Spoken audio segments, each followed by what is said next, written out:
Here we are, 12 games into the 2024-2025 NBA season, and the Houston Rockets at the moment are playing some outstanding basketball. For the first time since the 2020 NBA season, the last season that the Houston Rockets had James Harden for a full year, the first time since that season, the Houston Rockets finally have a record that's 4 games above 500 with a record of 8-4 through their first 12 games. They're currently on a 3-game winning streak, and they've won 7 out of their last 10 ball games. Now, for me personally, this was very expected from the Houston Rockets. We look at what they did last offseason. It was very, very beneficial for this organization, bringing in Coach Ime Udoka, bringing in Fred VanVleet, bringing in Dillon Brooks, the guys that they picked up in the NBA draft. We seen the Houston Rockets last year, despite all the trials and tribulations with injuries to their best players, we saw the Houston Rockets win 19 more games than they won that previous season, which was the highest in all of the NBA. So from that season, we could see that the Houston Rockets, they were knocking on the door of being something special, and it's looking like they're carrying that momentum into next season. And what's so fascinating about the Houston Rockets to me right now, they're playing really well, they're winning ball games, they have a record of 8-4, 3-game winning streak, but this team is nowhere near playing as well as they can on the offensive side of the ball. And I think once they get up that offensive production, this team is going to be even more dangerous than what they're looking like right now. But before we get into the offense, I want to look into how the Houston Rockets are defending, because that's what they're leaning on right now. They're number 3 in the NBA when it comes to defensive rating, and they're number 1 in the NBA when it comes to rebounding the basketball and also securing offensive rebounds. So we have this team that's immensely talented on the offensive side of the ball. Nowhere near as close to finding their offensive rhythm, but they're sitting at 5th in the Western Conference with a really solid record of 8-4. So I think right now the sky is the limit for this team.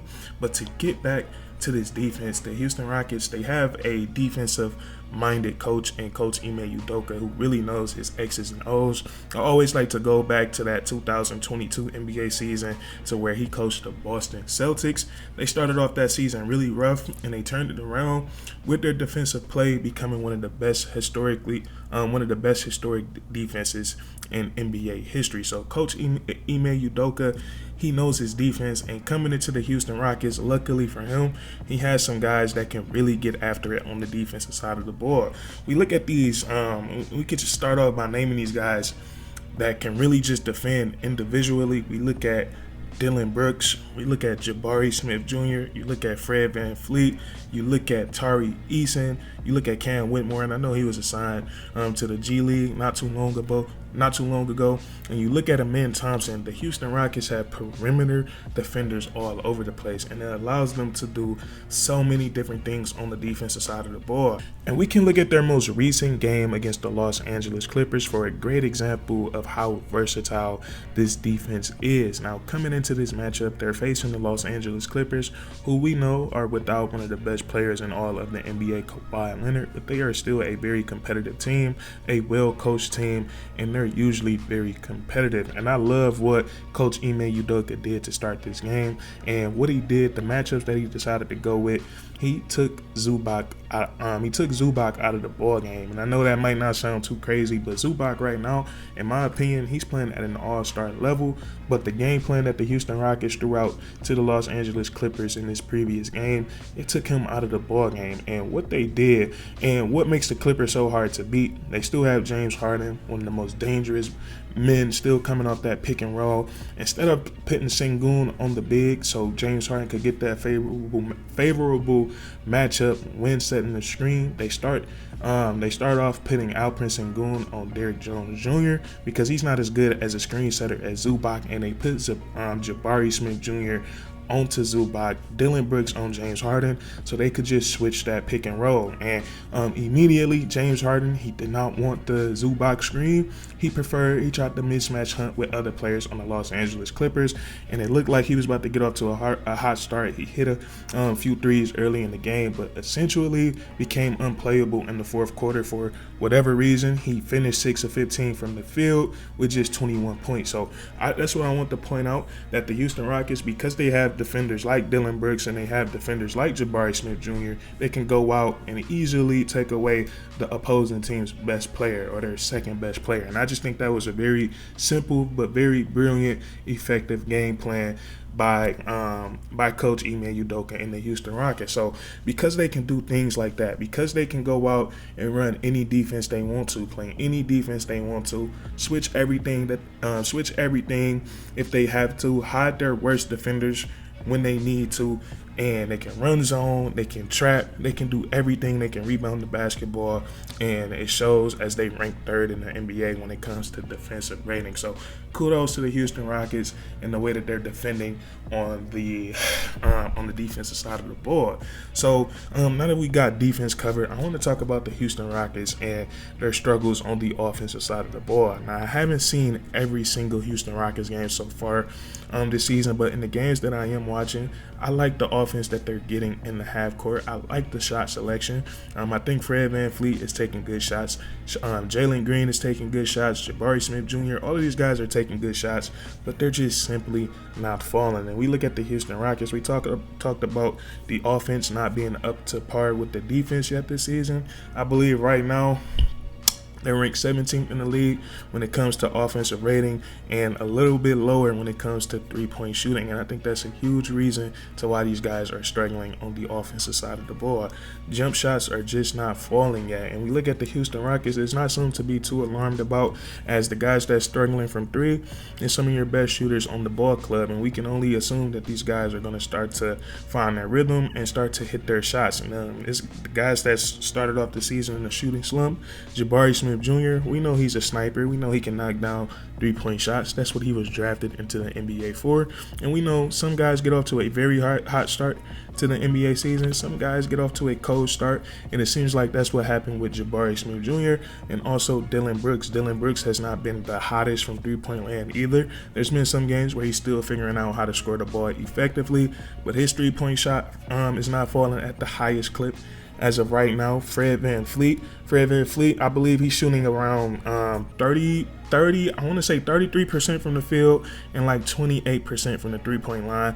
And like we said earlier, his shot selection is good, is decent, and we're going to suspect that those shots are going to start to fall sooner or later. And we look at the Houston Rockets as a collective, all of this talent, all this offensive talent, Alperen Sengun, Jalen Green, Fred VanVleet, and then all these complementary pieces. I think they can play at a much higher level on the offensive side of the ball, much higher than 17th in the NBA when it comes to offensive rating. And I think we're going to see that number improve as the season goes on and as guys start to knock down their three-point shots. And we look at the Houston Rockets and what's been able to boost these guys while their offense is struggling.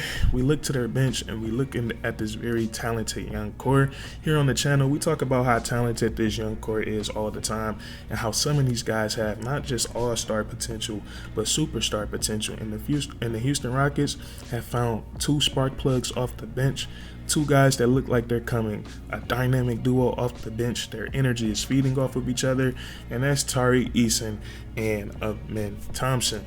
And what's been so impressive about this duo of Tari Eason and Amen Thompson, the spark plug that they've been providing has been so beneficial for the Houston Rockets, and they do it simply just by bringing high energy, high intensity to the game of basketball, and they know how to put themselves in position on the offensive side of the ball in the half court to where they can still be effective and score the basketball. Amen Thompson, he doesn't feed into teams not guarding him at the three-point line. He's still figuring out ways to score the basketball, when to cut, when to be in the dunker spot, running the floor, getting breaks in transition. Same thing with Tari Eason. He is just so good at being in the right spot at the right time, and he's shooting the three-point ball very decent this year at 36%. He's 52% from the field, and both of these guys are spectacular, and they're so unique into what they bring to the game of basketball. And for the fact that these two guys are coming off the bench, it makes it even more unfair because these are two guys that are the same skill level, and if not the same, better than a lot of the starters in the NBA. So to have this type of 1-2 punch coming off your bench is big time for the Houston Rockets. And we look at what Amen Thompson brings to the table: outstanding playmaker, basketball genius, understands the game of basketball, supreme athlete, and he's willing to play any role his team needs on the play. Rebounding the basketball, passing the basketball, defending the opposing team's best perimeter player. And same thing with Tari Eason. And Tari Eason, he's just as unique as Amen Thompson. He just has a knack for getting the basketball, a knack for going to get a block, the timing, getting steals, rebounding the basketball on the offensive and the defensive side of the ball.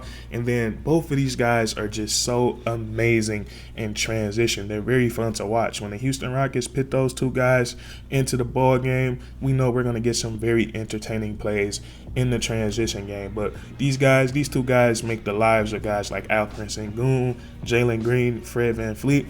He makes their lives so much. They make their lives so much easier by doing these little things at such an elite and such a high level. And then Tari Eason, don't let me forget, he is also outstanding on the defensive side of the ball. The ability to play on ball defense, the ability to rotate to the passing lanes or rotate to protect the rim.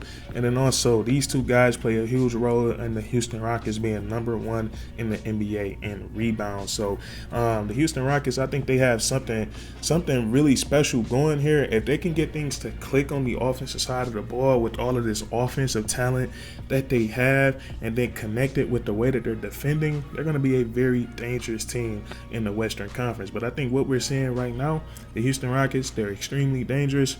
But I think this is just the beginning for how good this team could be this season. Now, you guys let me know what you think down in the comment section.